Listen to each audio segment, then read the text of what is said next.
Kamolinec, Calm After the Storm v novem poletnem miksu za vso Slovenijo na centru, lepo dopoldne še naprej. A veste, da v Vipavi snemajo nov celovečeren film Rimska zgodba? Veste to? Komedija s pridihom epske zgodovinske zgodbe nas bo popeljala v čase, ko so na naše ozemlje prežali Huni, vladali pa so nam Rimljani. Film bo poln komičnih zapletov in pa pravih akcijskih vojnih prizorov. Pogumno se ga je lotila mlada ekipa, snemanje pa je že v polnem teku in bo potekalo čez vso poletje. In zdaj je priložnost za vas. Ustvarjalci namreč vse, ki jih film tako ali drugače zanima, vabijo, da se projektu pridružite.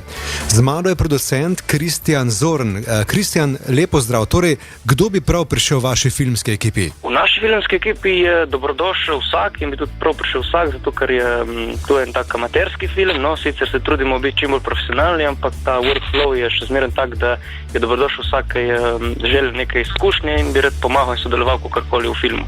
A so kakšne omejitve glede starosti, spola, karkoli v povezavi s tem? Nikakor, glede starosti še posebej ne, ker rabimo od otrok do starejših, do pač vseh vmes, tako da rabimo neko tako pisano druščino ljudi, ki bi takrat prikazala življenje v tistem času. Za pomagati, normalno, najrajši imamo mlade in tako, ker so malo bolj izkušeni recimo v takih, rečem, multimedijskih vodah, ampak tudi ostali željni dela so dobrodošli. No, ker gre za komedijo s predihom epske zgodovinske zgodbe, koliko ste si pomagali s temi kostumi in pa podobno? Tega je dosti.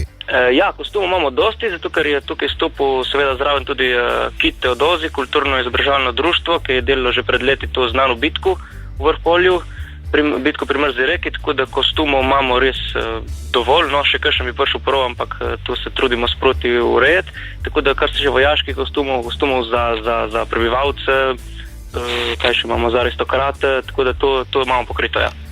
Hvala lepa, Kristjan Zorn, in pa veliko